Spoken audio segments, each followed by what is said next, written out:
Hello all, ఎలా ఉన్నారు అందరూ? ఏంటి వేడి గిన్నె పట్టుకొని వచ్చేస్తుంది, ఏం రెసిపీ అనుకుంటున్నారా? కళ్యాణ రసం. నేను ఫస్ట్ టైం వింటున్నా, ఫస్ట్ టైం ట్రై చేసిన. దీనికి కావాల్సింది కందిపప్పు ఉడకబెట్టి తీసుకున్న పేస్ట్, కొన్ని చింతపండు రసం, కొన్ని వాటర్. దీనికి మెయిన్ ఇంగ్రీడియంట్ వచ్చేసి పెప్పర్ అండ్ గార్లిక్ కలిపిన పౌడర్. దాని తర్వాత టర్మరిక్, ఆవాలు, రెడ్ చిల్లీ, టొమాటో, కాడలతో ఉన్న కరివేపాకు, కొత్తిమీర.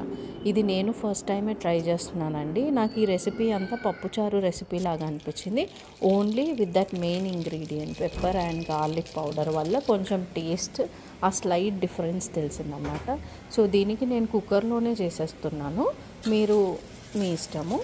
సో కొంచెం ఆయిల్ వేసేసుకొని, ఆవాలు వేసేసి, రెడ్ చిల్లీ వేసేసి, టర్మరిక్ కొంచెం ఎక్కువనే వేయండి, వేసి మిక్స్ చేసేసుకోండి.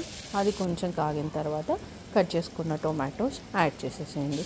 అది తొందరగా ఉడకడానికి యూ కెన్ యాడ్ సాల్ట్ వల్ల తొందరగా ఉడికిపోద్ది. ఇట్లా కొంచెం పేస్ట్ లాగా అయిన తర్వాత కందిపప్పు ఉడకబెట్టిన పేస్ట్ని యాడ్ చేయండి. యాడ్ చేసి దీంట్లో కొన్ని తగినన్ని వాటర్ యాడ్ చేసేసుకొని ఈ రెండు ఒక పొంగు వచ్చే వరకు బాగా మిక్స్ చేయండి.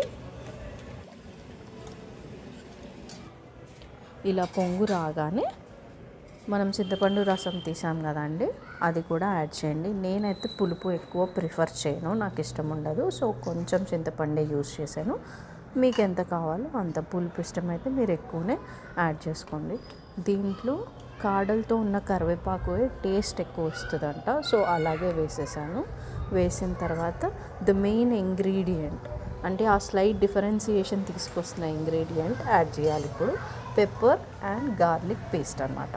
సో కచ్చపక్కనే అట్లా వంటి మిక్చరే అది వేసేసిన తర్వాత ఎక్కువ కొత్తిమీర వేస్తే ఎక్కువ టేస్ట్. నేను ఈ విస్మయ్ ఫుడ్ రెసిపీస్ చూసిన తర్వాతనే కొత్తిమీర ఇంత వాడుతున్నాను, అంతకుముందు ఇష్టం ఉండకపోయేది.